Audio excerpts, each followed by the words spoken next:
नमस्कार, मी संदीप आणि आपण पाहताय एलएस मराठी।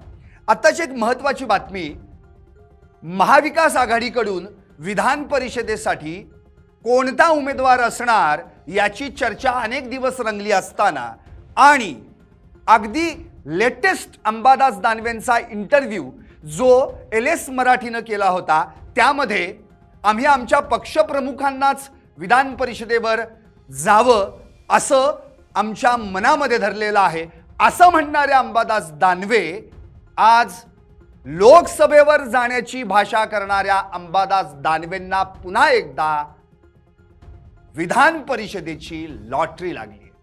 कारण अंबादास दानवे हे विधान परिषदेचे माजी विरोधी पक्षनेते, शिवाय छत्रपती संभाजीनगरमधील शिवसेना उद्धव बाळासाहेब ठाकरे या पक्षाचे एक महत्त्वाचे नेते।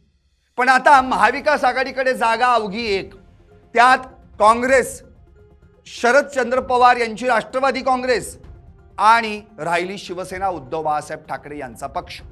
आता या एका जागेसाठी या तिन्ही पक्षांमधून एक उमेदवार निवडणं अत्यंत जिकिरीचं होतं। शिवाय काँग्रेसनं तिकडे स्पष्ट केलं होतं की उद्धव ठाकरे जर उमेदवार असतील तर आम्ही विरोध करणार नाही, पण उद्धव ठाकरेंशिवाय जर दुसरा कोणी उमेदवार दिला तर मात्र काँग्रेस आपला उमेदवार उभा करेल।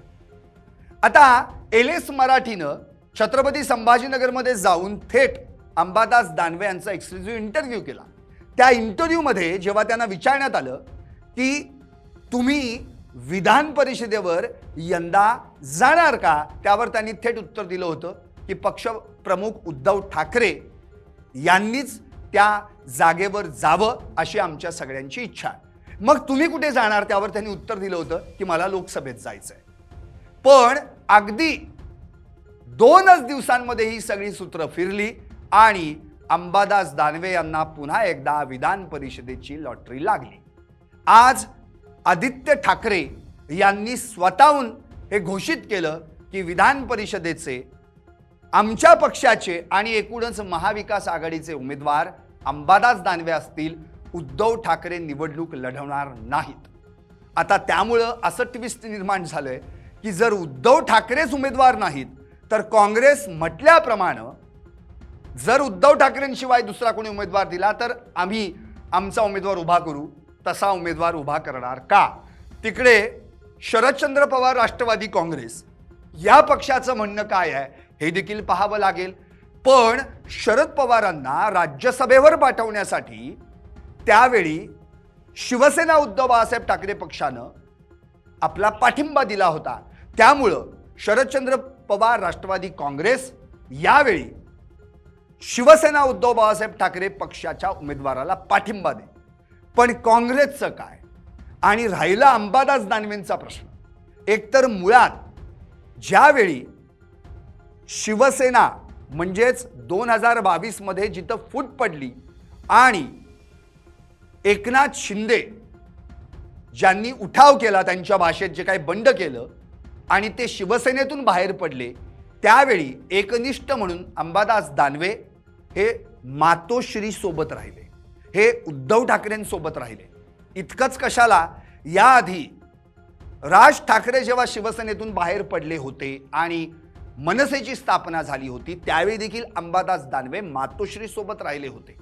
त्याच्या आधी देखील नारायण राणे बाहेर पडले होते, तेव्हा देखील मातोश्री सोबत राहिले होते।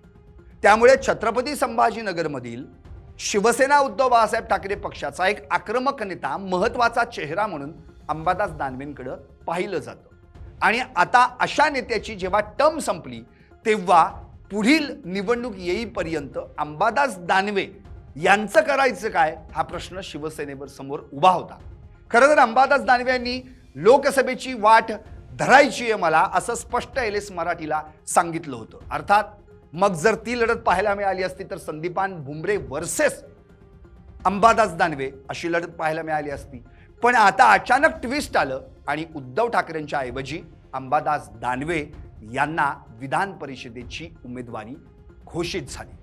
खरं तर छत्रपती संभाजीनगरमध्ये सामाजिक न्याय मंत्री संजय शिरसाट जे शिवसेना शिंदे पक्षाचे आहेत त्यांना शह देण्यासाठी, शिवाय अतुल सावे भाजपचे आहेत त्यांना शह देण्यासाठी या सगळ्या नेत्यांमध्ये आपला एक नेता असा खमक्या असावा जो विधान परिषदेमध्ये आवाज उठवू शकेल. यासाठी हा बॅलन्स साधण्यासाठी अंबादास दानवे यांना पुन्हा एकदा विधान परिषदेवर पाठवण्याचं शिवसेनेनं ठरवलं. आता अंबादास दानवेंना जेव्हा या संदर्भात विचारण्यात आलं त्यावेळी त्यांनी हे स्पष्ट केलं की मी केवळ माझ्या पक्षाचा उमेदवार नाहीये, तर शरदचंद्र पवार राष्ट्रवादी काँग्रेस आणि आमचा पक्ष मिळून जी महाविकास आघाडी आहे त्या महाविकास आघाडीचा उमेदवार आहे. त्यामुळं आता खऱ्या अर्थानं काँग्रेस ह्याच्यात आणखी काही ट्विस्ट आणतंय का हाच प्रश्न निर्माण झालाय. शरदचंद्र पवार राष्ट्रवादी काँग्रेस निश्चितच शिवसेना उद्धव बाळासाहेब ठाकरे पक्षाच्या उमेदवाराला पाठिंबा देईल. पण आता काँग्रेस काय करणार? कारण की आपल्याला बारामतीच्या पोटनिवडणुकीचा आत्ताचाच प्रकार सगळ्यांनाच ठाऊक आहे. जिथं कुणीही उमेदवारी अर्ज भरला नव्हता तिथं काँग्रेसनं सुनेत्रा काकी पवार यांच्या विरोधात अर्ज भरला आणि मग नंतर तो माघारी घेतला. आता तसाच दबाव निर्माण करण्याचा प्रयत्न काँग्रेस कदाचित करू शकतं. पण आता सगळ्यांचंच लक्ष काँग्रेसकडे आहे, काँग्रेसच्या निर्णयाकडे आहे की यावर काँग्रेस काय करणार. शिवसेना उद्धव बाळासाहेब ठाकरे पक्षाचे उमेदवार अंबादास दानवे यांना पाठिंबा देणार की आपला उमेदवार घोषित करणार. पाहत रहा LS मराठी.